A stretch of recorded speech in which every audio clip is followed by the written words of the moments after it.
Apa ini? Apa ini? Silakan.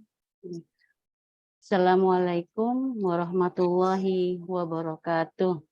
Waalaikumsalam. Wassalatu wassalamu ala asrafil anbiya wal mursalin wa ala alihi wa ashabihi ajmain. Amma ba'du. Alhamdulillah rabbil alamin. Pada malam hari ini Selasa tanggal 17 Januari 2023 kita bisa mengadakan sharing webinar yang dilaksanakan oleh Yayasan Peduli Kasih ABK, dan saya mengucapkan terima kasih kepada peserta kelas diskusi Akademi Ability yang mana telah berkenan meluangkan waktu mengikuti acara pada malam hari ini. Kami mengucapkan salam hormat pada Ibu Sawitri selaku Ketua Yayasan Peduli Kasih ABK. Selamat malam, Ibu. Waalaikumsalam. Ya, dan pada malam hari ini juga saya sampaikan salam hormat kepada narasumber pada malam hari ini, Ibu Siti Hadjah Nurul Istiqomah. Selamat malam, Ibu.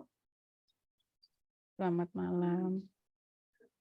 Saya juga mengucapkan terima kasih kepada Harian Surya yang telah merilai di channel YouTube Harian Surya dan Tribun Jatim Official. Terima kasih juga kepada teman-teman dan peserta pada malam hari ini yang sudah meluangkan waktu untuk mengikuti kelas diskusi pada malam ini. Saya ucapkan banyak-banyak terima kasih. Semoga diskusi pada malam hari ini bermanfaat untuk kita semua. Kelas diskusi Akademi Ability yang pada malam hari ini mengusung tema menghindari burnout pada orang tua ABK, yang insya Allah disampaikan oleh Ibu Siti Hadjah Nurul Istiqomah, yang mana beliau pada beliau merupakan dosen Fakultas Psikologi UNM dan coach lulusan Marley Coaching School. Maaf apabila ada salah menyebutkan. Di sini saya Yusyana, orang tua ABK, bertugas menjadi moderator yang akan memandu jalannya kelas diskusi Akademi Ability pada malam hari ini.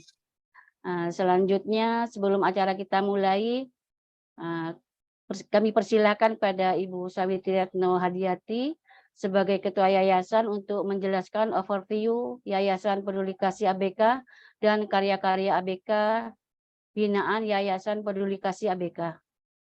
Monggo, waktu saya serahkan kepada Bu Sawitri. Ya.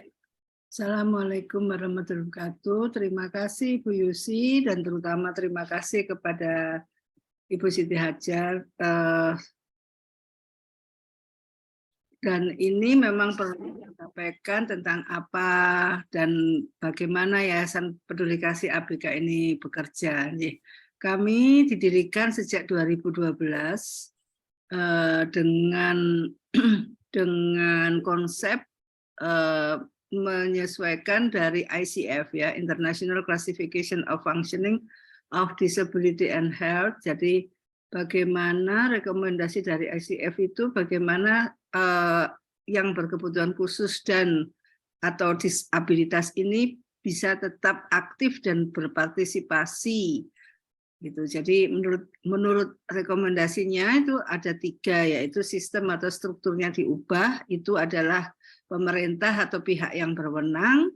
Yang kedua adalah yaitu partisipasi aktif anaknya dan juga partisipasi dan aktif. Jadi karena kita adalah lembaga sosial masyarakat, maka yang kita bisa ambil, bisa kita kerjakan agar ABK ini bisa berfungsi adalah mendukung partisipasi aktif anak tersebut, tapi melalui peran orang tua dan masyarakat. Jadi tidak hanya orang tua saja, bukan hanya anak saja, tapi juga masyarakat.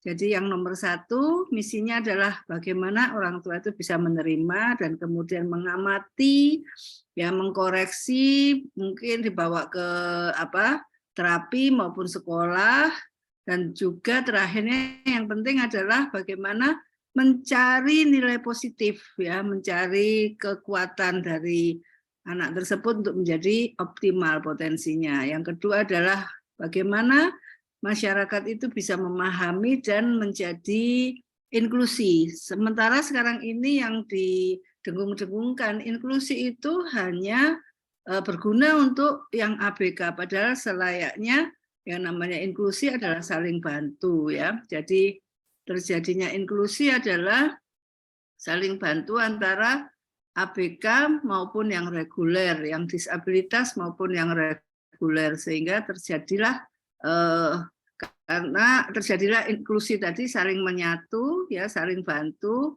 dan karena juga setiap orang itu punya resiko untuk disabilitas, baik karena lansia, baik karena trauma, baik trauma fisik maupun trauma psikis. Yang ketiga juga karena mungkin penyakit, ya degeneratif tadi itu, terus atau kanker, tumor dan sebagainya, ya.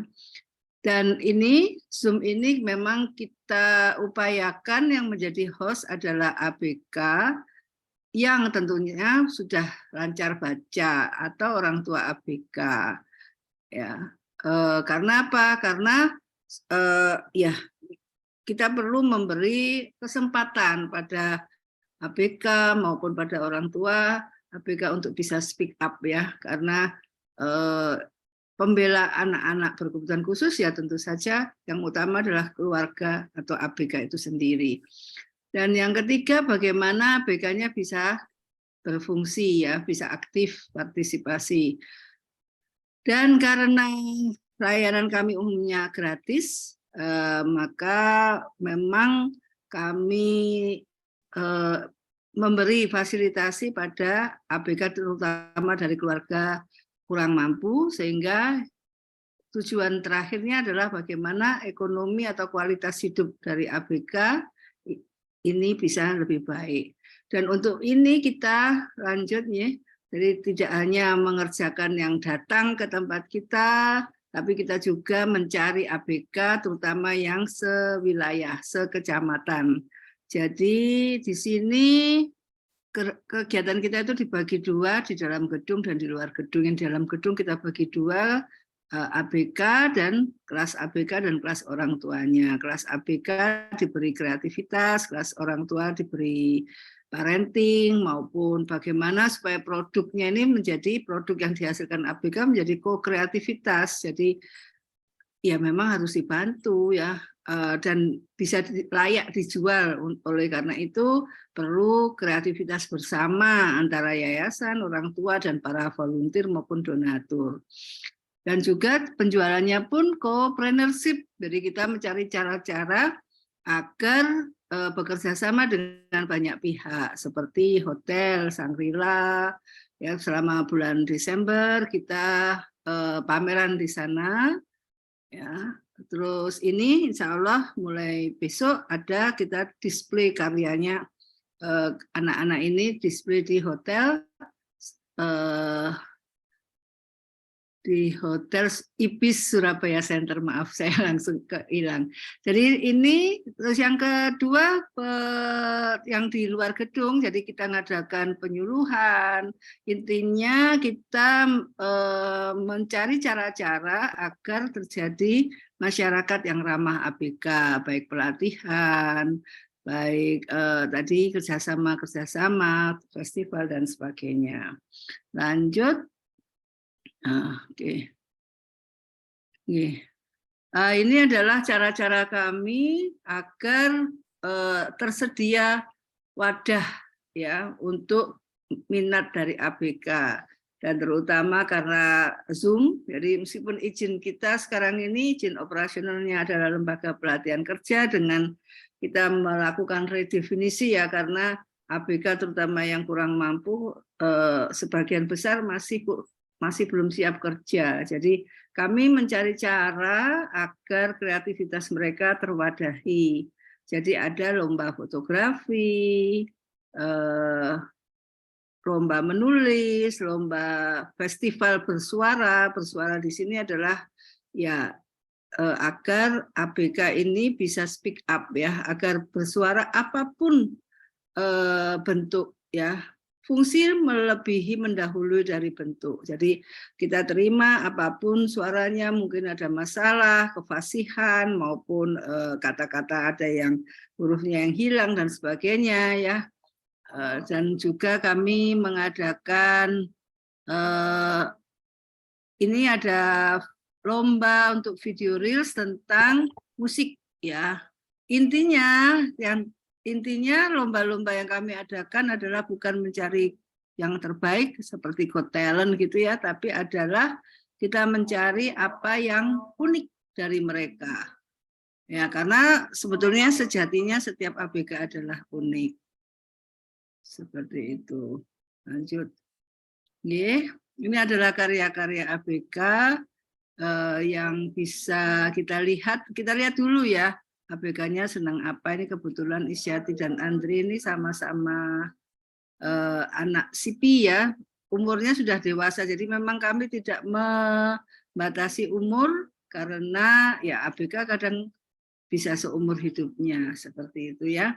Jadi ini karya Isyati dan Andre, kita minta, dia kebetulan meskipun tidak sekolah, ya Andre hanya sampai SD, Isyati tidak pernah sekolah, tapi semangatnya untuk belajar, kata orang tuanya waktu kecil, Isyati itu memaksa orang tuanya untuk bisa belajar dengan memakai buku-buku kakaknya, ya buku bekas kakaknya. Jadi bisa menulis, membaca maupun pakai handphone seperti itu. Terus kemudian saya minta mereka bercerita, tapi karena tulisannya jelek kita pinjami laptop seperti itu ya. Dan ini adalah cerita-cerita asli dari dia ya, meskipun kita coba gali supaya ceritanya tidak monoton. Ya, dan bisa merupakan representasi atau perwakilan dari ABK-ABK yang sudah dewasa. Jadi harga bukunya 80.000 di luar ongkos kirim, dan silakan teman-teman untuk mengapresiasinya karena sekarang ini sudah banyak ya sebetulnya cara-cara sosialisasi ABK kepada masyarakat luas, tapi kadang masyarakat itu bingung untuk memulai, mau menolong, tapi takut seperti itu, takut tersinggung ya. Jadi silakan diapresiasi supaya kita bisa tahu apa yang menjadi cita-citanya dari anak-anak ini. Ya kalau dia bisa menulis dan sebagainya ya. Seperti itu silakan. Lanjut. Ini adalah karya-karya kerajinan tangan dari anak-anak ini. Namun sebetulnya kita banyak sekali orang tua itu menyatakan anaknya nggak bisa apa-apa gitu ya, tapi setelah ya kita juga ada volunteer crafter, volunteer seni dan sebagainya ya, sehingga dibantu karya-karya anak-anak ini dipercantik dengan bantuan crafter yang percantik lebih banyak orang tuanya berdasarkan saran dari crafter tadi, karena untuk dijual kita nggak bisa berdasarkan kasihan saja, memang harus layak jual. Ya, ini jadi dan kebetulan juga karya banyak dari daur ulang ya. Kita diberi spray banyak dari sebuah hotel, kita sobek-sobek gitu ya, sebesar kertas HVS, anak-anak melukis di situ dan ditempelkan di sarung bantal, di tote bag dan sebagainya. Jadi silakan teman-teman untuk mengapresiasinya ada di IG @peduli_kasih_ABK maupun di shelter, yaitu di Jalan Manggis Tengah 3 nomor T127 Pondok Candrawaro Sidoarjo ya. Dan ini alhamdulillah sudah diikutkan lomba UMKM disabilitas, alhamdulillah mendapat juara 1 pada Hari Disabilitas Desember 2021 kemarin. Jadi silakan teman-teman untuk mengapresiasinya. Dan memang ini sebagai bisnis sosial ya, maupun untuk meningkatkan ekonomi dari ABK itu sendiri. Ya, lanjut. Oke. Nah, ini adalah program donasi karena ABK, program-program ABK ini kan kita tidak bisa sendiri ya. Perlu berjejaring sebanyak mungkin dan juga memang programnya lama ya. Jadi alhamdulillah setelah 10 tahun yayasan berdiri kita mendapat hibah gitu ya rumah dan dijadikan yayasan sudah jadi dengan bantuan donatur juga, banyak donatur seperti itu, tapi sarana prasarana seperti meja kursi ya biasanya akan duduk di bawah seperti itu sekarang. Meja kursi dibutuhkan, pompa, ya karena juga sebagai LPK salah satu itemnya adalah penjagaan kesehatan. Jadi ada semacam seperti latihan-latihan yang memerlukan alat dan sebagainya. Jadi silakan teman-teman untuk bisa berdonasi, silakan berapapun, insya Allah ya bermanfaat. Ini ada nomor rekening dan konfirmasi dari narahubungnya. Lanjut. Kami juga karena layanan kami upayakan gratis, tapi kami juga harus pandai untuk bisa ini ya untuk bisa mencari cara-cara agar survive, agar sustain ya yayasan. Jadi seperti ini kami bekerja sama dengan KBIH Baitul Izzah Umroh Inklusi Barokah. Jadi banyak sekali programnya. Ini kebetulan yang tertulis adalah sampai dengan April, tapi sebetulnya ada lagi program nanti yang jadi silakan saja teman-teman bila jadi ini ya umroh ya sekaligus bantu ABK. Tapi kalau memang mau ABK, ini umrohnya umroh umum ya, jadi bisa ABK beserta keluarga atau ABK dibantu, didampingi oleh, kalau memang nggak ada keluarga, didampingi oleh, kami punya juga program kerjasama dengan DAI di NTT ya.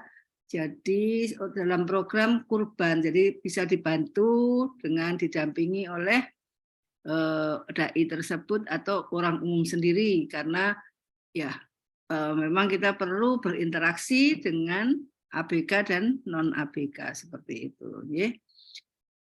Oke, jadi silakan ini.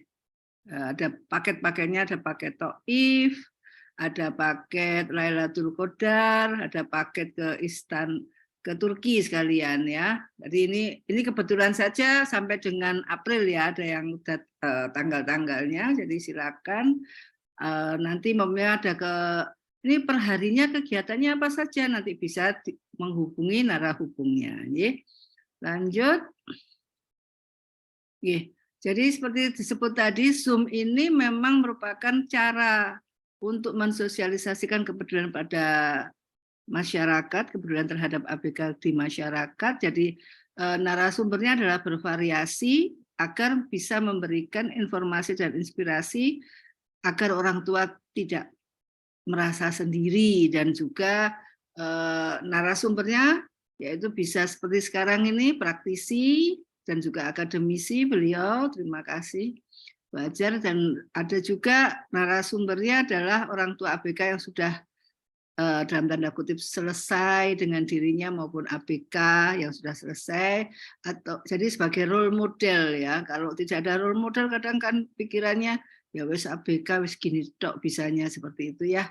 Atau juga para pemerhati ABK baik yang di Indonesia maupun di luar negeri, karena ini menjadi sarana informasi ya. Oh iya, di sana bisa, bukan untuk dibandingkan tapi kita sama-sama menuju semua demi kepentingan terbaik ABK. Dan juga narasumber juga beberapa adalah dari para pejabat ya, decision making, karena ya ini untuk connecting, untuk menyatukan antara yang bekerja di kebijakan maupun yang di lapangan seperti itu. Jadi alhamdulillah kita kerjasama dengan Harian Surya dan Tribun Jatim sehingga bisa di replay seperti itu. Ya silakan Bu Yusti, monggo lanjut. Halo Bu Yusti. Oh, Nggih, terima kasih Bu Sawitri. ya. Sangat keren sekali hasil karya anak-anak ABK ya, binaan Yayasan Publikasi. Sekali lagi monggo teman-teman peserta bisa mengapresiasi hasil karya anak-anak ABK. Sebelum kita mulai diskusi malam ini, saya mengingatkan karena kelas ini berupa sharing atau tanya jawab, peserta bisa langsung bertanya secara langsung dengan narasumber dengan menggunakan fitur raise hand atau dapat juga mengetik di kolom chat. Namun sebelum bertanya, peserta yang menggunakan fitur raise hand dapat memastikan mic-nya sudah ter-unmute. Selamat malam Ibu Hajar Nurul Istiqomah. Gimana Selamat kabarnya? malam. Alhamdulillah sehat walafiat, Bu. Mungkin sebelum tanya jawab ada materi yang perlu disampaikan. Waktu dan layar kami persilahkan. Baik, terima kasih. Assalamualaikum warahmatullahi wabarakatuh dan selamat malam. Mohon izin ya Bapak, Ibu, teman-teman semua. Saya kebetulan background-nya saya asalnya dari Makassar nih, jadi agak beda waktu sejam dengan Bapak, Ibu. Udah malam. Iya, ini sudah jam berapa nih? Sekitar jam 8-an lewat. Tapi tidak apa-apa, semoga tetap lancar seperti sedia yang seharusnya. Mohon izin kepada Ibu Dr. Sawitri dan juga Bu Yesi ya untuk menyampaikan beberapa hal. Pertama adalah yang saya akan lakukan adalah saya sangat mengapresiasi buat teman-teman atau rekan-rekan yang mendedikasikan dirinya untuk bisa terjun langsung terkait pengembangan teman-teman yang special needs. Terus kemudian juga apresiasi yang setinggi-tingginya kepada orang tua yang selalu mencoba untuk bagaimana caranya sehingga potensi anak itu bisa dapat tersalurkan gitu. Jadi tidak hanya tinggal duduk diam meratapi nasib, tapi melakukan sesuatu hal, melakukan aksi sehingga anak-anak yang special needs ini bisa tumbuh berkembang gitu. Dengan segala keterbatasan yang dimiliki, tapi masih tetap bisa potensial untuk beberapa hal yang memang oke di situ. Saya sangat mengapresiasi hal tersebut. Baik, materi hari ini ini hanya ada sekitar 4 slide terkait bagaimana caranya kita mencoba untuk menghindari burnout pada orang tua yang mengalami ABK. Nah, sebelumnya saya akan kasih sedikit saja perbedaan. Sebenarnya kalau kita sering dengar ada yang namanya stres, terus kemudian ada yang namanya depresi. Nah, burnout ini adalah stres yang berkepanjangan. Lalu kemudian kenapa bisa terjadi stres? Kita bisa mengalami yang namanya burnout. Biasanya kalau disebut burnout itu namanya parental burnout. Yaitu rasa stres yang dialami secara terus-menerus dalam jangka waktu yang lama. Jadi kondisi ini bisa disebabkan oleh kelelahan secara fisik, kelelahan secara mental, dan juga emosi. Nah, ketika orang mengalami burnout, ketika seseorang mengalami perasaan yang kayak misalnya, aduh saya capek, aduh saya tidak mau melakukan apa-apa, saya merasa bahwa apa yang saya sudah kerjakan ini semua kayak ya sudah gitu, jadi kemudian saya akan meninggalkan.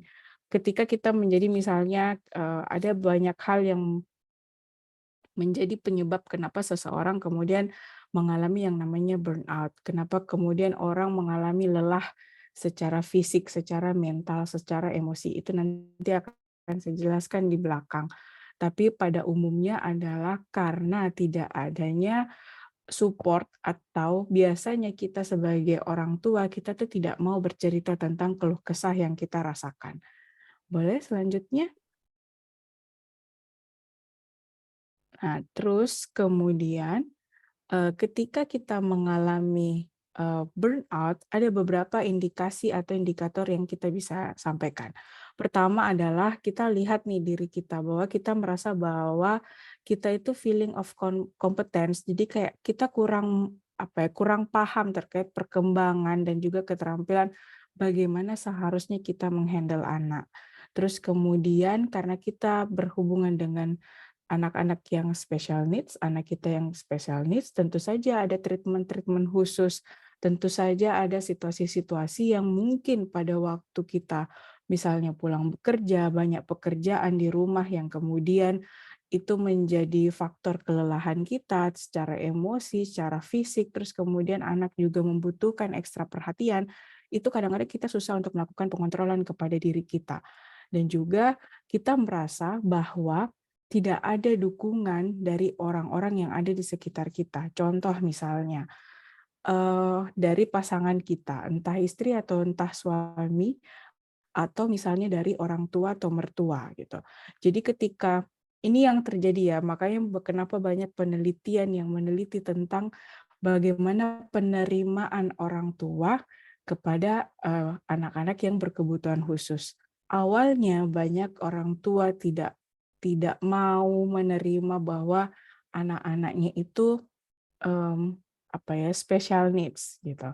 Kemudian mereka semua denial bahwa anak saya normal kok, anak saya baik-baik saja kok.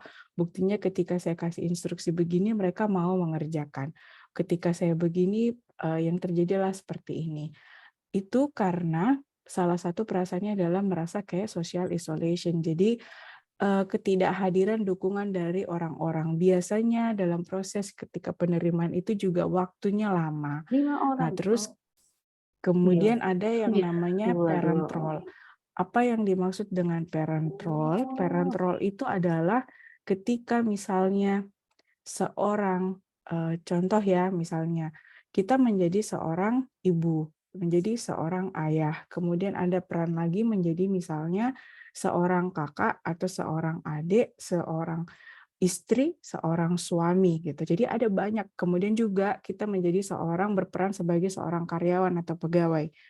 Itu peran kita selalu bertengkar. Maksudnya saling bersinggungan.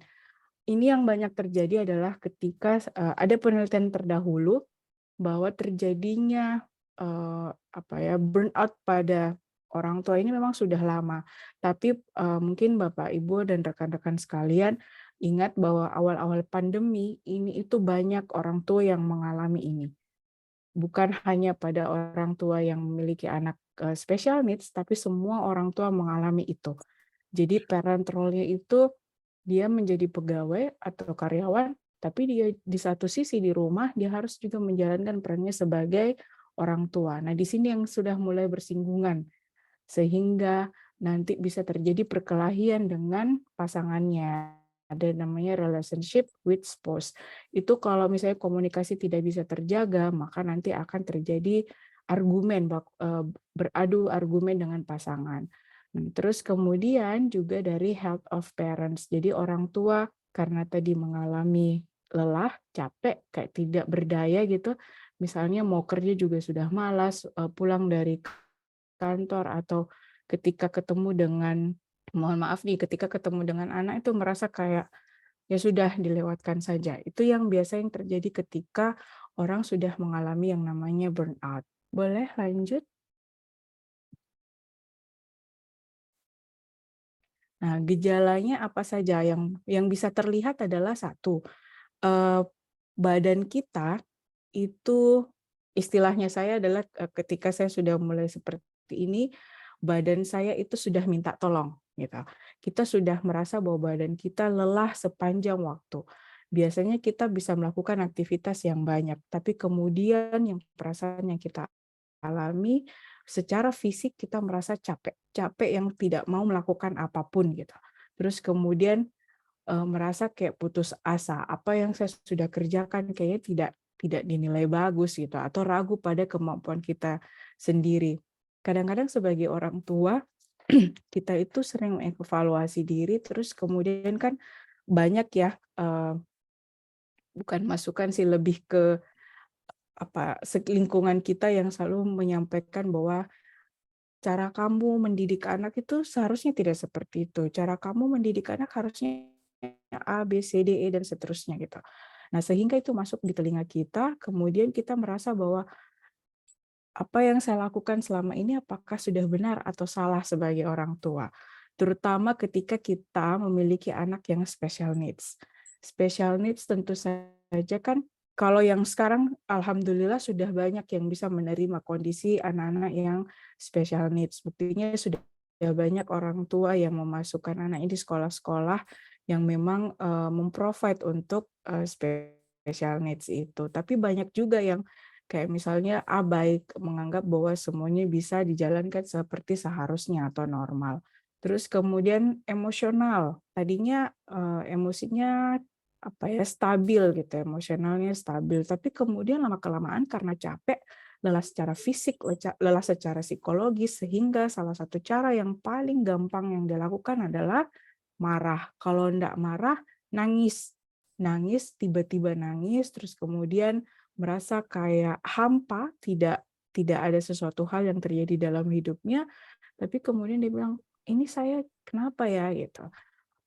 Kalau pertanyaannya nanti kayak misalnya, apakah semua orang tua mengalami itu?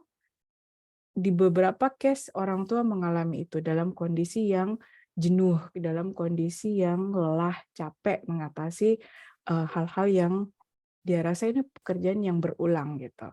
Terus kemudian dia orang tua itu gampang lupa gitu. Jadi kayak misalnya hal sederhana. Contoh misalnya tiba-tiba karena dia sudah mulai apa ya, sudah mulai lelah secara fisik, yang tadinya itu kan kalau biasanya kita menaruh barang kita pasti ingat, selalu bilang, "Ibu tolong carikan ini, Ibu di mana ya saya simpan ini, Ibu di mana ya?" Biasanya kalau dalam keadaan normal kita bisa menemukan itu. Tapi ketika kita dalam keadaan kelelahan secara fisik dan emosional, maka terkadang kita lupa karena memang, apa ya, kita mulai merasa mengabaikan hal-hal yang seperti itu. Kemudian yang, bisa terlihat adalah gangguan pola tidur. Jadi tidurnya nanti bisa larut malam sekali atau bahkan nanti sudah mendekati pagi baru nanti dia tidur gitu. Itu beberapa gejala yang kita bisa nanti mungkin kita bisa checklist ya, sudah beberapa gejala nih yang muncul di kitanya, silakan di-checklist, dilihat apakah kita mulai mulai gampang untuk capek gitu, mulai kita gampang untuk merasakan kayak perasaan, "Kok saya begini ya?" Gitu. "Apakah saya salah?" Gitu, atau terus kemudian saya misalnya gampang nangis, sedikit-sedikit bawaannya nangis, terus kemudian kata anak-anak sekarang tuh, apa ya, kayak melankolis gitu. Jadi sedikit-sedikit, tersentuh hatinya, kayak gitu. Next.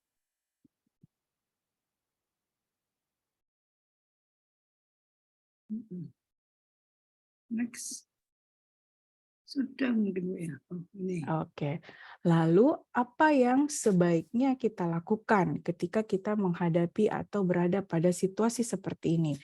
Hal yang pertama yang bisa kita lakukan adalah melakukan yang namanya deep breathing. Ini bahkan saya pun masih belajar ini dan bahkan saya pun masih mengelola emosi saya ketika misalnya sudah mengalami kelelahan secara fisik ataupun emosional. Jadi benar-benar deep breathing. Jadi dalam keadaan kalau istilahnya kalau di coaching itu kita mengambil jeda ya atau pause gitu, kita diam sebentar, sebentar aja, terus kemudian kita apa ya namanya, mengambil nafas, terus kemudian kita buang gitu. Jadi pelan-pelan kita nikmati gitu prosesnya. Karena kenapa? Ketika kita mulai kalau di kondisi kita lagi emosional, terus kemudian kita mau handle anak, itu yang terjadi adalah bisa jadi kita keluarnya juga emosional ketika kita komunikasi dengan anak kita. Nah, sementara banyak sekali dampak yang bisa terjadi ketika kita berbicara dengan anak kita pada kondisi kita lagi dalam keadaan marah. Entah itu anak kita yang special needs atau yang memang ketika itu selalu membutuhkan perhatian gitu. Nah, terus kemudian ajak diri kita untuk berkomunikasi. Kemudian yang kita lakukan adalah coba ngomong sebelum tidur itu ada waktunya boleh misalnya 5 menit atau 10 menit, paling lama 10 menit kita ajak diri kita berkomunikasi. Saya biasa melakukan kayak self coaching untuk diri saya, atau misalnya kita mulai untuk refleksi diri. Lakukan itu, tanyakan apa yang sudah terjadi di hari ini, apa yang kurang tepat. Terus kemudian kalau memang ada kesalahan, kita lakukan, minta maaf pada diri kita. Kemudian apakah itu menyakiti anak, kalau misalnya kita merasa bahwa kita sudah menyakiti anak kita, datang dan peluk dia gitu. Sampaikan apa yang kita rasakan, sampaikan apa yang mau kita utarakan supaya anak-anak paham bahwa kondisi ini misalnya orang tuanya lagi dalam keadaan tidak stabil gitu. Terus kemudian berbicara pada pasangan. Banyak orang yang setelah menikah terus kemudian punya anak itu terutama untuk special needs ya. Kalau misalnya pasangannya orang yang suportif atau mau mendengarkan, itu proses komunikasinya biasanya lancar. Saya dalam keadaan capek, saya boleh tolong dibantu. Atau misalnya diskusi pada malam hari pada saat misalnya sudah sama-sama pulang dari kerja misalnya, terus kemudian diskusi, misalnya istri menyambut suaminya pulang, terus kemudian sampaikan apa yang dirasakan ketika beberapa hari ini. Karena burnout itu tidak langsung muncul.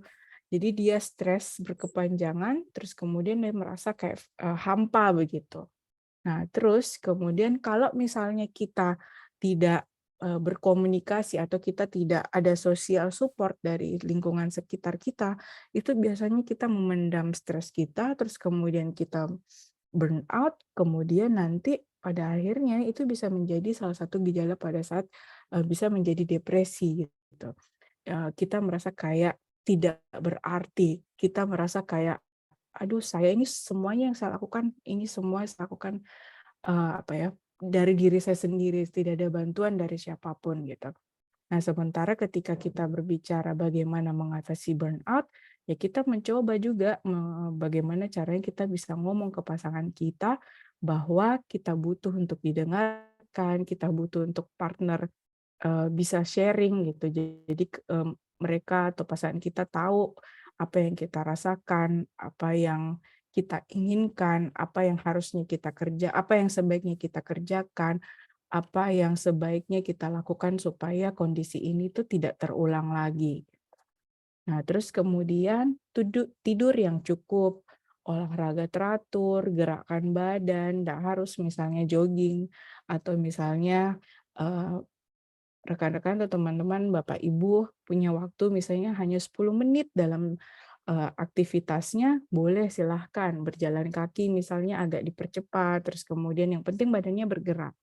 Karena kalau kita tinggal diam saja, sama saja itu nanti tambah berat beban yang kita rasakan. Kemudian jaga pola makan juga harus tetap makan yang teratur. Karena apa ya, kalau kita makannya sehat, insya Allah tuh biasanya kita juga proses berpikirnya jadi lebih bagus, lebih jernih gitu. Beda kalau misalnya kita tidak makan, kita menghindari, kita lagi dalam keadaan stres, terus kemudian kita tidak makan. Cobalah pelan-pelan untuk melakukan kayak hal-hal kecil saja, misalnya makan buah yang sehat gitu. Kemudian ini yang banyak dilakukan oleh orang-orang ketika mengalami burnout. Mereka melakukan refreshing, jalan-jalan. Karena kenapa orang mengalami burnout, kita itu merasakan kelelahan, kita merasakan jenuh terhadap aktivitas yang kita lakukan secara berulang. Jadi coba keluar dari zona yang selalu kita lakukan, jalan-jalan, tidak harus keluar kota, ke luar negeri misalnya kalau ada biaya yang cukup, tapi misalnya jalan-jalan ke tempat-tempat yang menurut kita bisa kita pergi dan itu bisa membuat kita merasa fresh kembali gitu. Jadi kembali lagi beraktivitas. Tapi kalau misalnya setelah kita pulang dari tempat refreshing terus kemudian kita tidak merasa refresh, kita tidak merasa apa ya, tercharge energinya, berarti itu kita burnout-nya bukan burnout lagi, nanti mengarah ke depresi. Nanti akan kita coba diskusikan bersama-sama ya. Nah, terus hal lain yang bisa kita lakukan ketika kita mengalami burnout, boleh kita gabung dalam suatu komunitas. Seperti ini nih, misalnya difasilitasi oleh yayasan, ikut kegiatan-kegiatannya, atau misalnya ada orang tua yang mengalami hal yang sama, terus ada rekomendasi, ayo coba gabung di kelompok ini, kita nanti sharing di situ pengalaman. Misalnya ada orang tua, enggak apa-apa kok, misalnya ada anak kita misalnya ada special needs, banyak kok yang berhasil, yang penting kita tahu cara menanganinya, kita bisa tahu, kita bisa menggali potensi anak kita sehingga nanti ke depannya bisa teroptimalkan, minimal dia bisa mandiri gitu. Jadi secara sosial juga bisa ngeblend dengan orang-orang gitu, bisa percaya diri dengan dirinya, bisa melakukan hal-hal yang positif seperti itu. Nah, kalau memang sudah dirasa bahwa aduh saya nggak bisa nih, saya sudah mulai lelah, saya sudah mulai capek dan itu berkelanjutan terus-menerus, maka segeralah ketemu dengan profesional.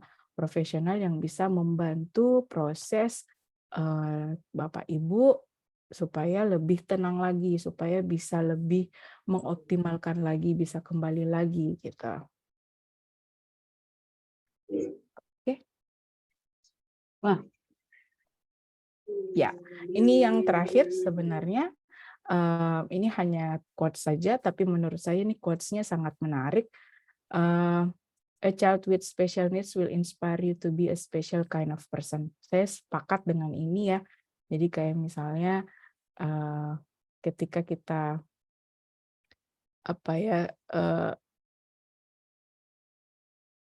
jadi kalau misalnya justru anak-anak itu yang mengajarkan kita untuk menjadi orang yang lebih baik lagi.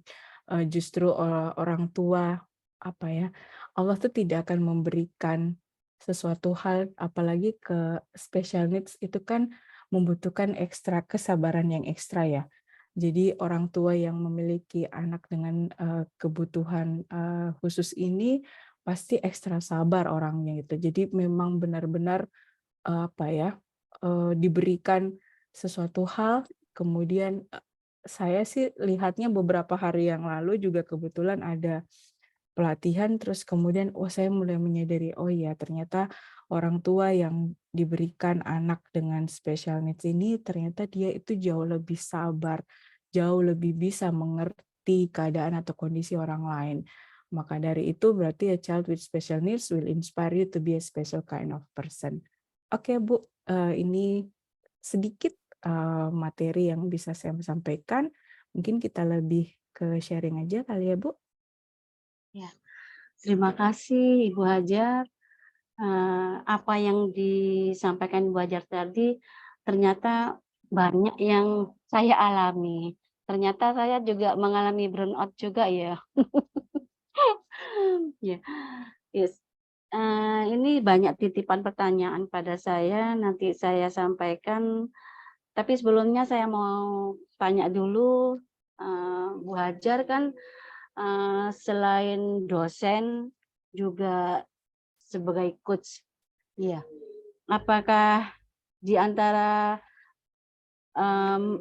dosen juga coach, apa juga pernah mengalami burnout juga? Kalau secara pribadi Bu, iya. Jadi saya juga mengalami itu. Kebetulan anak saya ada 2 ya, yang satu masih SD kelas 2, yang satunya lagi TK. Jadi saya tadi kalau dilihat dari situ saya memiliki banyak peran.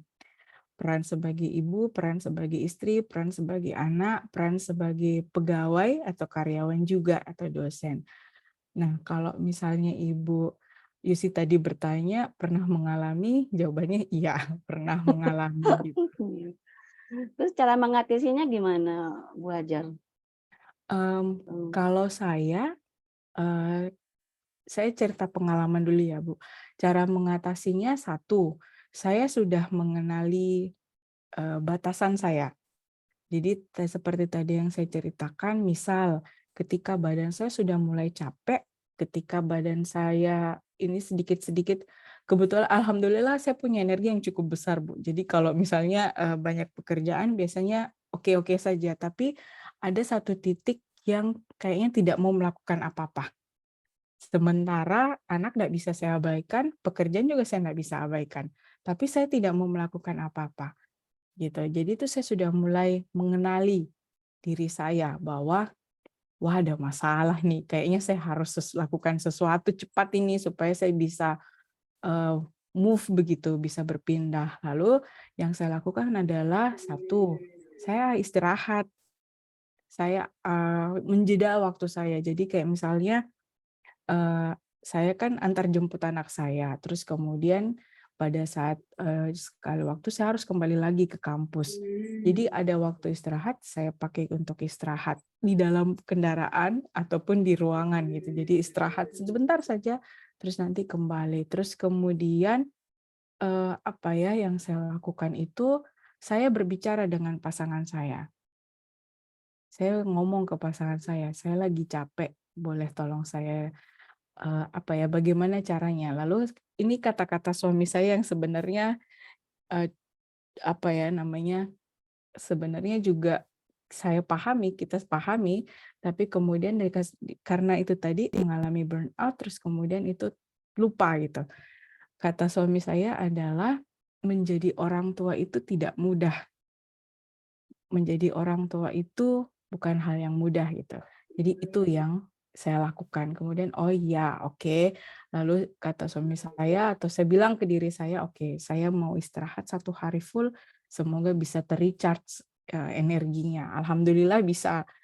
Nah, kemudian saya bagi-bagi waktu tuh Bu, misalnya jam segini, ini yang seharusnya saya lakukan. Jadi saya juga selain ngomong sama suami, saya juga ngomong sama diri saya sendiri. Saya, bicara sama diri saya melakukan self coaching sebenarnya, apa yang kamu inginkan? Ini boleh dilakukan oleh Bapak Ibu. Apa yang kamu inginkan? Apa yang kamu rasakan? Apa yang sudah kamu lakukan? Kemudian apa hasil yang kamu mau dapatkan ketika misalnya melakukan berbagai peran itu? Ketika kamu tidak mau bangkit, maksudnya tidak mau move on dari tempat tidur atau misalnya sudah mulai jenuh apa dan segala macam, kamu mau jadi apa? Apa yang kamu bisa berikan pada dirimu? Seperti itu sih, Bu. Oh, iya. Insya Allah nanti saya terapkan belajar. Saya juga sering mengalami hal-hal yang sangat menjenuhkan aktivitas saya sehari-hari juga sering, apalagi terutama mendampingi putra saya ini yang diagnosa autis, ya sangat ya lelah. Ini kan ini wajar, putra saya kan diagnosa autis ya, hiperaktif. Dia kan sering tantrum ya.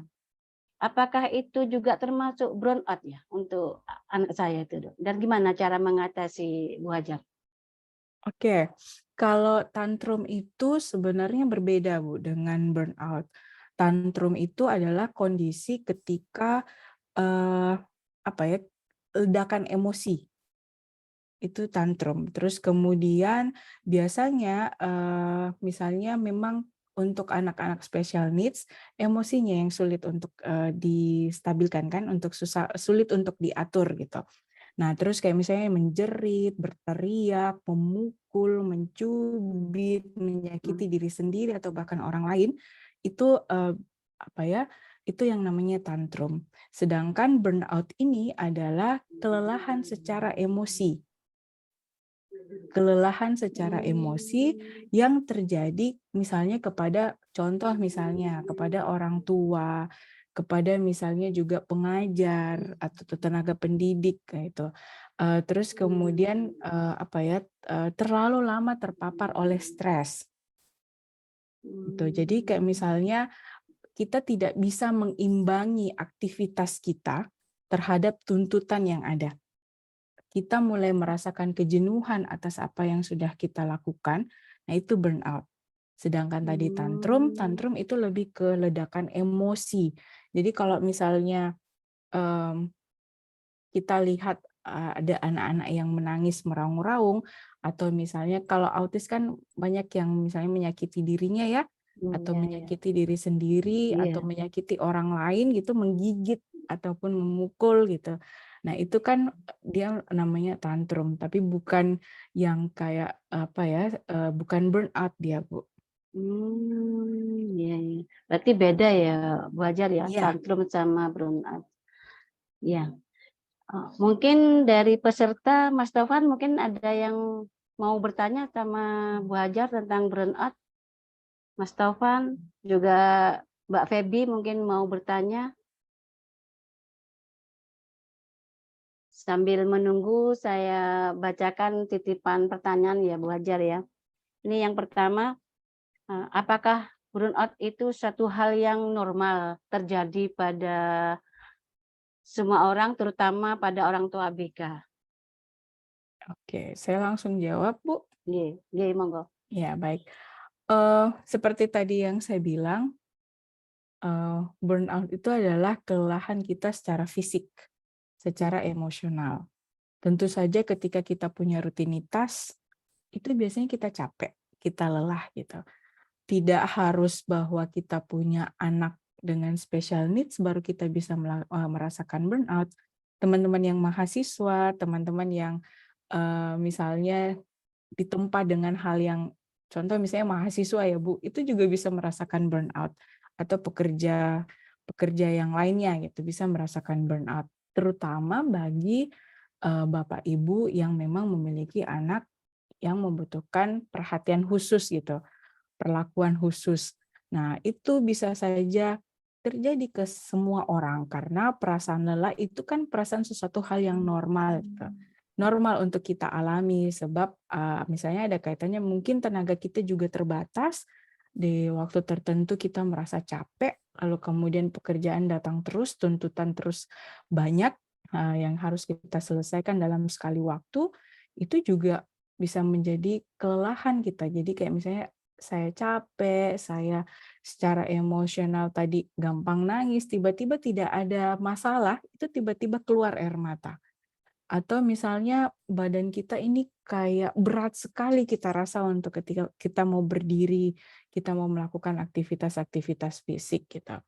Nah, tapi kalau misalnya ini yang menjadi catatan ya, burnout itu adalah sesuatu hal yang mungkin saja kita alami, itu normal yang kita alami. Terus tapi yang menjadi catatan, mmm, yang patut kita aware gitu, perhatikan adalah ketika ini terjadi secara terus-menerus. Seminggu, 2 minggu, 3 minggu, 4 minggu, kita tidak mau melakukan aktivitas apapun. Nah, terus kemudian tidak nafsu makan, kemudian tidak mau melakukan aktivitas apapun, pola tidur yang berantakan, itu tuh bisa, bisa menyebabkan nanti kita sebagai individu kayak gampang kecewa, kita gampang frustasi gitu, gampang pusing terhadap sesuatu hal, terus kemudian juga kita tidak suka melakukan apapun. Lihat anak pun ketika orang mengalami kejengahan itu, dia biasanya skip anaknya terus kemudian jalan, gitu. Jadi kayak misalnya abai gitu, bukan biasanya kan tidak ya, tapi kemudian menjadi abai. Seperti itu, Bu. Nggih, nggih. Kalau sudah mengalami burnout itu kan tadi disarankan kalau sudah mentok harus dibicarakan ke orang yang profesional ya. Itu mungkin contohnya psikolog gitu ya, Bu Hajar. Iya, Dan boleh.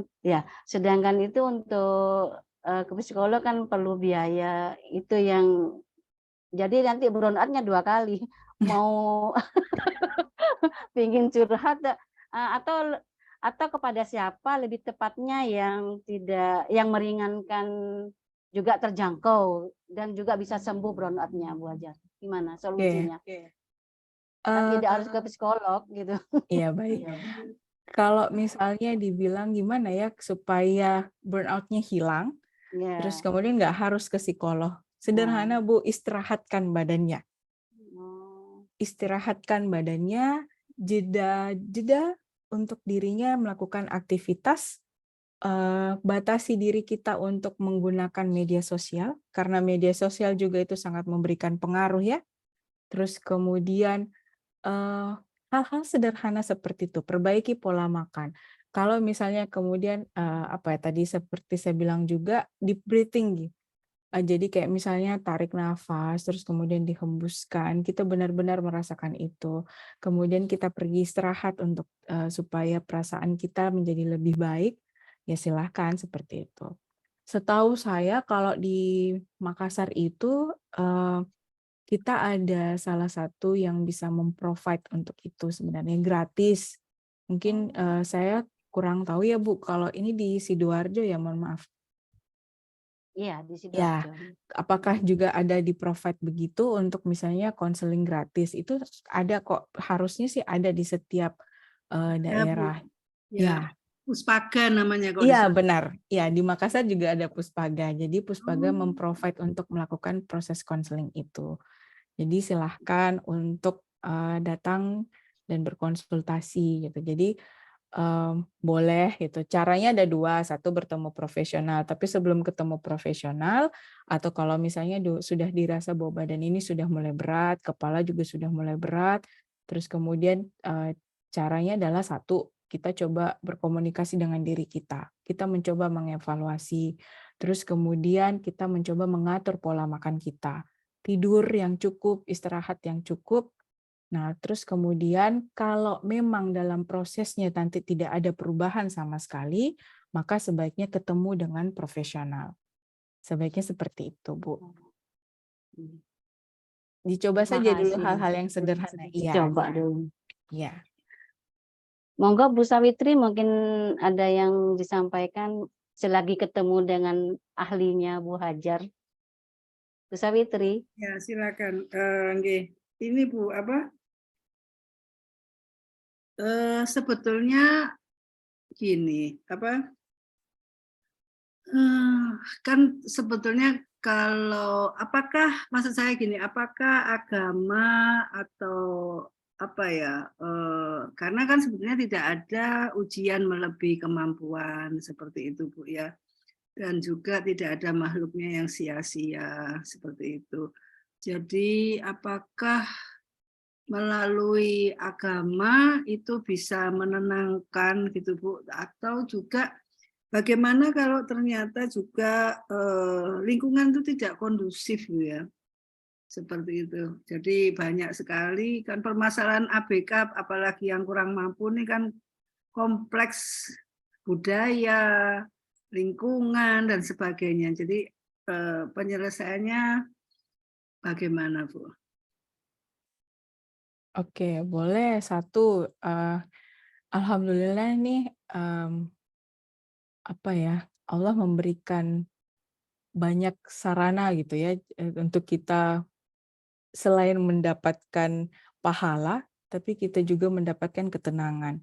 Jadi kalau misalnya orang atau orang tua yang mengalami burnout, kemudian dia melakukan proses untuk apa ya, menjeda dirinya dengan melakukan sholat, ya silahkan gitu. Ketika itu menenangkan, ketika itu biasanya juga orang kan begini, ketika dia melakukan deep breathing itu biasanya dia istighfar dalam hati, biasanya seperti itu kan.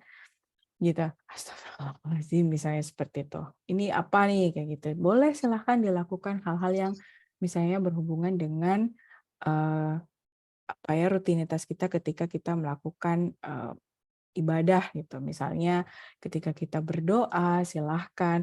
Karena biasanya orang ketika mengalami burnout itu, yang ada di kepalanya itu biasanya susah untuk dia keluarkan. Gitu. Jadi ketika dia mau bercerita dan takut untuk bercerita ke siapapun, ya boleh kita mengadu pada Allah gitu. Kita boleh menyampaikan semua perasaan kita, semua hal-hal yang kita rasakan, apa ya, apa tantangan yang kita hadapi sebagai orang tua dengan segala permasalahan yang kita hadapi, baik diri kita sendiri atau lingkungan sekitar kita. Gitu. Kemudian kalau misalnya kita berbicara bagaimana dengan lingkungan yang tidak bisa kita ajak bekerja sama. Kalau kita tidak bisa mengajak bekerja sama orang-orang di sekitar kita, maka hal yang kita bisa lakukan adalah, kalau saya sebenarnya seperti ini, ketika kita berbicara tentang bagaimana ya bisa berbicara dengan orang-orang yang ada di sekitar kita supaya kita bisa dibantu. Pertama, memang tidak mudah untuk mengajak berkomunikasi, untuk mengajak berbicara dari hati ke hati nih tentang apa yang kita rasakan. Tapi kalau dibiasakan, itu pasti akan terbiasa. Pertama mungkin akan didengar, terus kemudian kita bercerita lagi. Mungkin kedengarannya seperti kita mengeluh tentang apa yang kita rasakan. Kalau dirasa bahwa kita ada mengeluh, maka yang kita boleh tanyakan adalah misalnya ke pasangan kita, solusi apa yang kamu bisa tawarkan kepada saya? Ini ilmu coaching-nya nggak pakai nih kalau solusi apa Hmm, yang bisa kamu tawarkan ke saya. betul. Tapi misalnya kita bilang ke diri kita, apa yang kamu bisa lakukan untuk dirimu sendiri, gitu. Sebagai misalnya orang tua ketika lingkungan tidak bisa kita ajak bekerja sama, apa yang seharusnya kita lakukan? Sumber daya yang kita punya nih apa saja gitu. Karena kita juga misalnya kalau kita ngomong ke anak-anak kita dengan special needs, ada beberapa yang paham. Ada yang emosinya bisa kita dapatkan, tapi ada beberapa juga yang tidak bisa. Jadi perilakunya akan muncul yang sama. Maka kalau seperti itu, yang kita lakukan adalah satu, kita berdiskusi dengan diri kita. Apa yang bisa kita lakukan? Kalau misalnya kita sudah ngomong dengan pasangan kita, tapi kita tidak didengarkan, misal, atau lingkungan kita tidak kondusif, apa yang bisa kita lakukan sebagai orang tua? Apa yang bisa kita perbaiki di diri kita? Jadi kita apa ya namanya?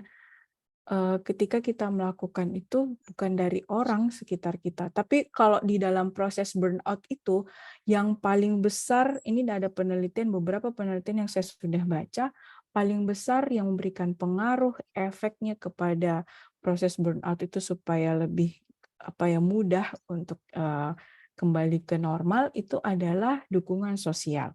Itu dukungan sosial paling besar yang memberikan sumbangan supaya orang tidak mengalami burnout. Gitu. Jadi itu adalah salah satu hal yang bisa dilakukan ketika kita sudah mencoba segala hal, tapi kita tidak mendapatkan itu. Terus kalau misalnya juga tadi ya satu kayak misalnya boleh kita melakukan ibadah yang kita berdoa gitu, kita berdoa, biasanya kan di sujud terakhir tuh agak lama tuh, boleh silahkan menumpahkan segala sesuatunya di situ, silahkan. Terus kemudian kita biasanya perasaannya lega, tidur juga enak, tidur juga nyenyak, tapi biasanya muncul lagi perasaan-perasaan itu.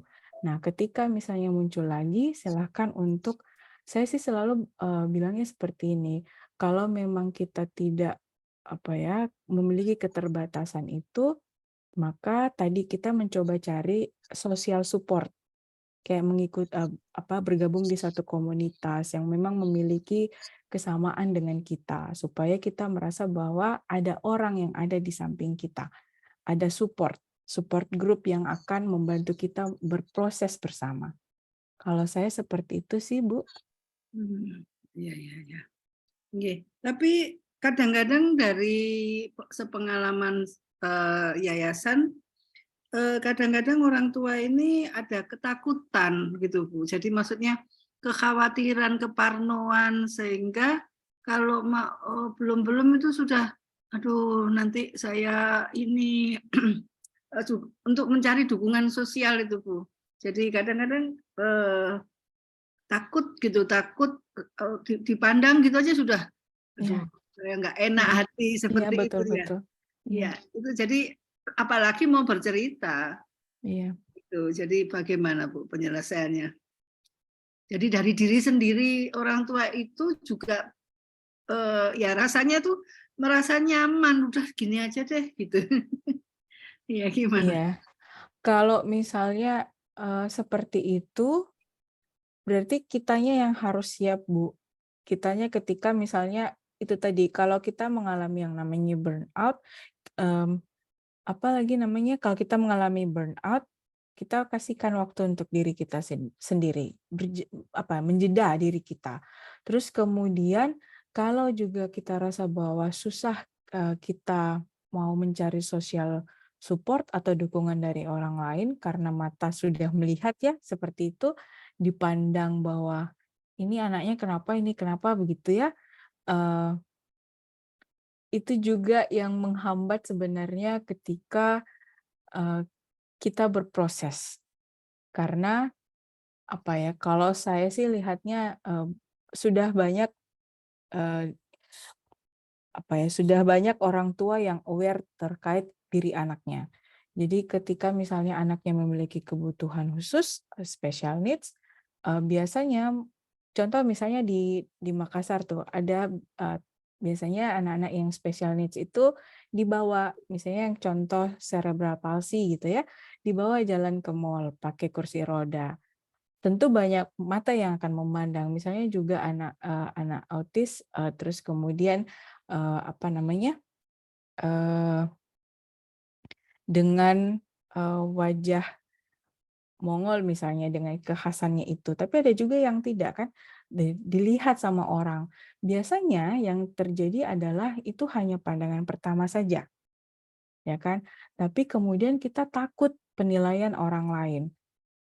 Kalau saya pribadi, cara yang bisa kita lakukan adalah ketika kita takut ragu untuk berbicara dan kita menyimpan untuk diri sendiri, ini nanti yang bisa menjadi apa ya, trigger buat kita, akhirnya nanti kita terlalu banyak kita tumpuk, terlalu banyak kita pendam, akhirnya yang kita lakukan adalah akhirnya yang terjadi pada diri kita adalah kita menjadi depresi karena terlalu banyak tekanan-tekanan yang kita berikan pada diri kita, tapi kita tidak keluarkan, kita tidak komunikasikan, kita tidak menyampaikan apa yang kita rasa, kita pendam, kita pendam, kita pendam. Gitu. Jadi makanya kalau saya sih silahkan bercerita gitu. Bercerita kepada orang yang dipercaya, bercerita kepada orang-orang, atau boleh kita ajak bercerita ke anak kita misal. Hal yang sederhana boleh kita ajak untuk bercerita walaupun mungkin tidak paham, tapi kalau melihat wajah kita dengan perubahan ini, anak-anak pasti juga akan peka dengan perasaan itu.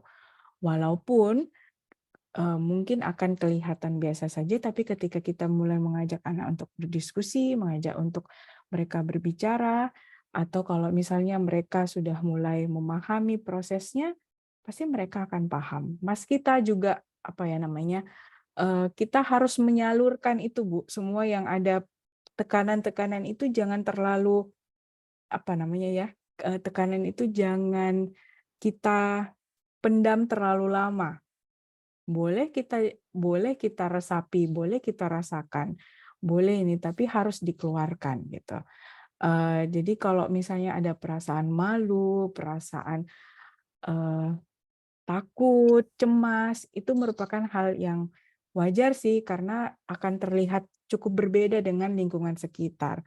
Belum lagi kalau misalnya anak-anak misalnya mendapatkan perlakuan yang berbeda. Tentu saja itu menjadi kekhawatiran kita sebagai orang tua.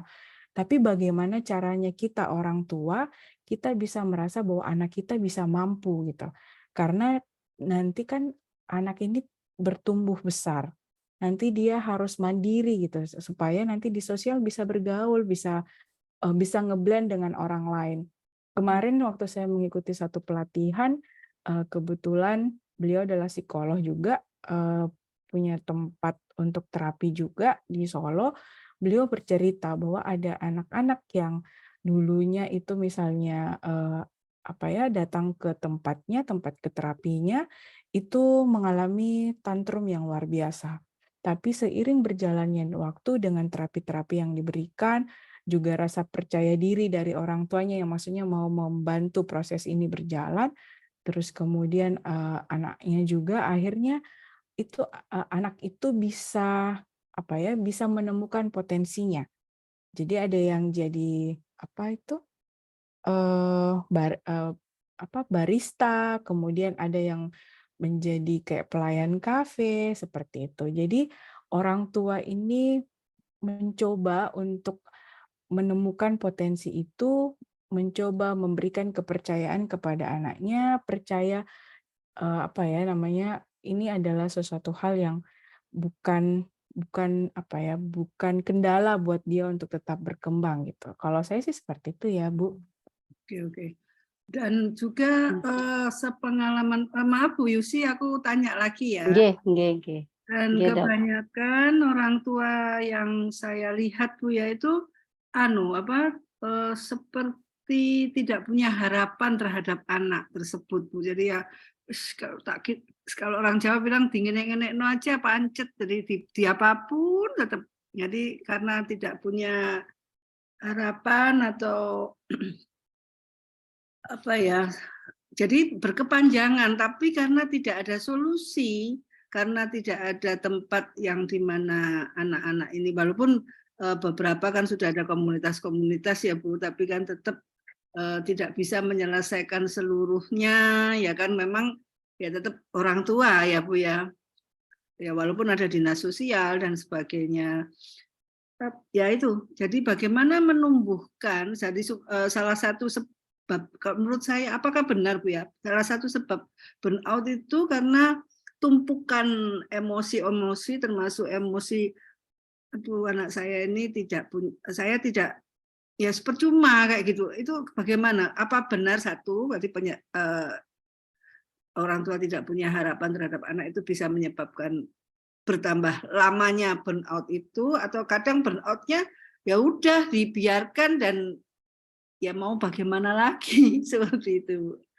Sehingga nggak ada penyelesaian. Jadi apalagi dengan kondisi negara yang seperti ini, sehingga akhirnya ya jalan di tempat seperti itu, Bu. Jadi solusinya apa yang Ibu tawarkan? Oh, oke. Sebenarnya burnout itu adalah kondisi apa ya, kayak misalnya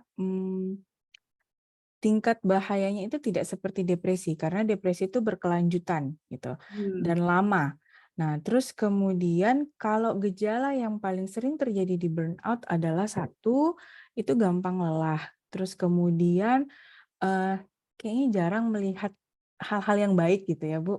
Semuanya hal-hal yang kurang baik yang dilihat. Kemudian juga misalnya melakukan sesuatu hal yang kurang oke gitu. Nah, kalau misalnya tumpukan-tumpukan yang tadi seperti Ibu sampaikan, itu juga bisa menjadi faktor. Kayak misalnya, saya nggak mau deh, ya terserah gitu, yang penting anak saya sudah seperti ini dan saya tidak punya harapan apa-apa. Ketika kita sebagai orang tua, tidak punya harapan, lalu anak kita akan menjadi seperti apa, gitu. Kalau kita saja tidak percaya anak kita menjadi sesuatu, lalu bagaimana? Ketika kita orang tua, kita merasa bahwa anak kita tidak bisa kita apa-apakan, atau minimal mereka tidak punya potensi apa-apa. Lalu anak akan melakukan apa? Apa yang diharapkan harapan ini, kan kita berdoa semoga anak kita menjadi sesuatu gitu. Kalau misalnya dengan keterbatasan yang dia punya, itu tapi minimal ada sesuatu hal yang menjadi potensial buat anak-anak. Contoh misalnya tadi Bu Sawitri menyampaikan bahwa mereka membuat apa gitu, kerajinan apa dan segala macam. Misalnya juga anak-anak berkebutuhan khusus ini punya minat atau ketertarikan terkait sesuatu hal, misal ada kemampuan bahasanya yang bagus, misalnya kemampuan angka-angkanya yang bagus, kemampuan untuk artnya yang bagus, silahkan itu dikembangkan. Cuman memang banyak yang belum aware dengan itu, karena satu, stigma atau pandangan kita terkait anak yang berkebutuhan khusus itu masih masih menganggap yang seperti Ibu tadi sampaikan, bahwa tidak bisa diapa-apakan anak ini, gitu. Tidak bisa melakukan apa-apa. Padahal di luar sana banyak anak-anak juga yang punya potensi yang baik gitu. Tapi memang harus didampingi, kemudian harus memang selalu misalnya ada terapi-terapi tertentu yang mereka lakukan, atau misalnya orang tuanya rajin ikut kelas-kelas parenting seperti ini untuk menambah keilmuannya. Nah, Kalau saya sih seperti itu ya, Bu. Kalau misalnya solusi yang saya bisa tawarkan adalah kita tuh semakin gencar tentang sosialisasi bahwa anak ABK ini atau yang special needs ini bukan sesuatu hal yang apa ya, aneh gitu. Maksud saya bukan sesuatu hal yang perlu harus kita kayak tertutup terkait kondisi itu. Justru lebih apa ya, lebih menambah wawasan lagi untuk orang tua. Itu juga bisa kita kasihkan ke terutama di sekolah-sekolah yang menerima ya, anak-anak yang berkebutuhan khusus misalnya inklusi itu boleh sekali diberikan sosialisasi. Contoh misalnya di sekolah anak saya kebetulan, anak saya itu punya teman yang, berkebutuhan khusus dan alhamdulillahnya anak-anak di kelasnya itu tidak ada yang membuli sama sekali. Tidak ada yang memandang sinis anak ini. Anak saya bilang begini, "Ibu, nama teman saya ini, punya kakak di dalam kelas." Shadow teacher maksudnya, Bu. Jadi ada shadow teacher-nya. Terus kemudian saya bilang, "Oh, kenapa pakai shadow teacher?" Terus akhirnya kata gurunya, "Karena, dia sakit." Gitu, bilangnya dia sakit. Saya tanya, "Sakit apa?" "Nggak tahu, tapi sakit." Tapi saya tanya lagi, kan biasanya memang shadow teacher untuk, anak-anak yang berkebutuhan khusus kan ya, kayak misalnya masih bisa untuk bersekolah. Terus kemudian saya tanya, "Bisa diajak bicara?" Terus katanya, "Iya bisa, bicaranya juga biasa-biasa Ji, tapi memang agak terhambat-hambat gitu, jadi sedikit-sedikit bicaranya, tapi bisa," gitu. Terus saya bilang, "Oh ya bagus berarti." Dan tidak ada anak-anak yang memandang temannya itu beda gitu. Bedanya hanya karena ada pendampingnya saja di dalam kelas. Justru anak-anak senang ada pendamping di dalam kelas. Jadi dia bertambah gurunya. Jadi ada tambah yang bisa bantu dia mengajar.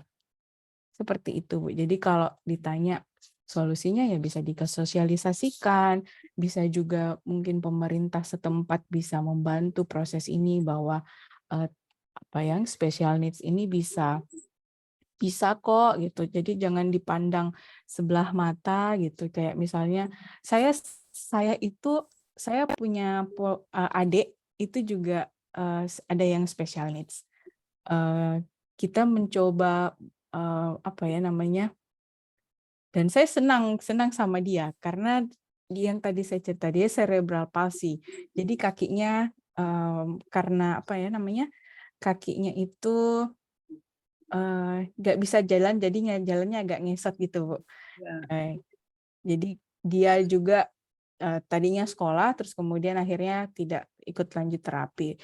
Sekarang sih kalau dia sudah kuliah harusnya gitu, tapi karena ini jadi dia tidak ini. Jadi semua sih memandang kita bahkan bilang ke orang tuanya, "Ayolah dibawa jalan-jalan, ayolah kita jalan sama-sama, nggak apa-apa pakai misalnya kursi roda, nggak apa-apa, yang penting dia juga senang." Jadi setiap kami datang ke rumahnya, adik saya itu senang karena ramai. Gitu. Jadi dia bisa ketawa sama-sama. Ya walaupun mungkin tidak paham ya apa yang kita bicarakan, tapi pelan-pelan kita bicaranya. Misalnya mau makan, mau minum gitu, tapi bicaranya juga pelan-pelan. Kalau yang tidak menerima itu apa ya? Mungkin prosesnya untuk menerima bahwa anaknya ini memiliki special needs itu butuh proses yang panjang, Bu. Karena tidak mudah juga untuk orang tua menerima bahwa biasanya ada orang tua yang menyalahkan dirinya.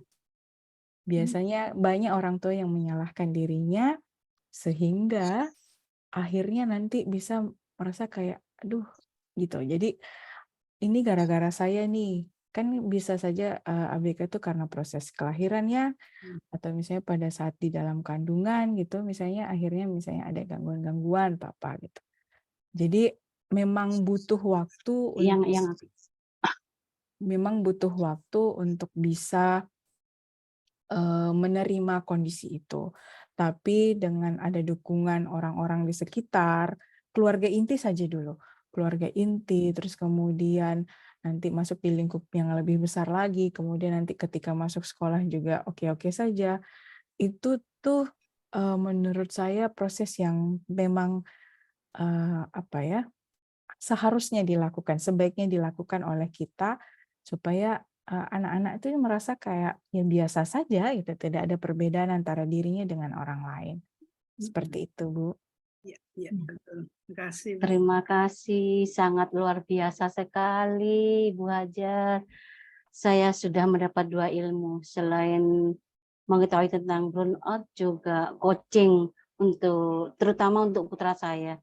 Jadi ke depannya ini saya harus lebih lagi sesuai dengan sarannya Bu Sawitri, harus lebih mendampingi, sungguh-sungguh harus continue nggih Bu Sawitri ya, insyaallah saya akan laksanakan Bu Sawitri.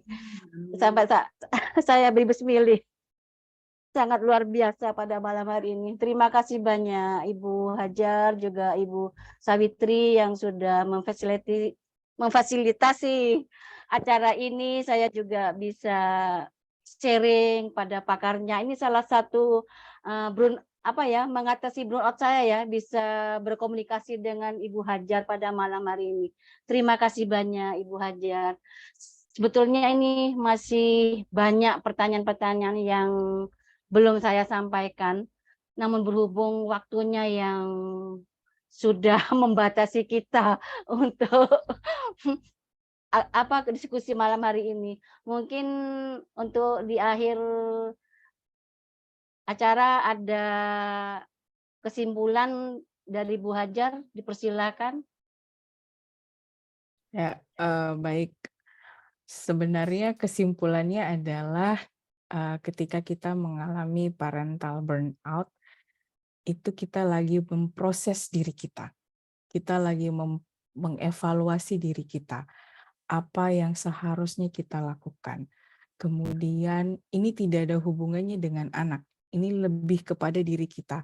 Bagaimana caranya kita mengimbangi emosi kita, bagaimana caranya kita mengelola rasa capek kita, sehingga nanti untuk mengurus, lebih terutama untuk mengurus anak ya, karena itu adalah ladang pahala buat kita, terutama juga saya sangat, ini sebenarnya bukan kesimpulan sih, saya sangat mengapresiasi Bapak Ibu yang sudah hadir, rekan-rekan yang sudah hadir membersamai proses ini. Saya senang, demi Allah, saya senang sekali bisa sharing gitu, bisa mendengarkan cerita-cerita, terutama tadi saya mohon izin Bu, tadi saya mencoba melihat profiling dari yayasan yang Ibu ini, Masya Allah sekali, luar biasa. Saya baca luar biasa, Ibu sampai berhenti gitu, terus kemudian mengabdikan diri, itu Masya Allah luar biasa.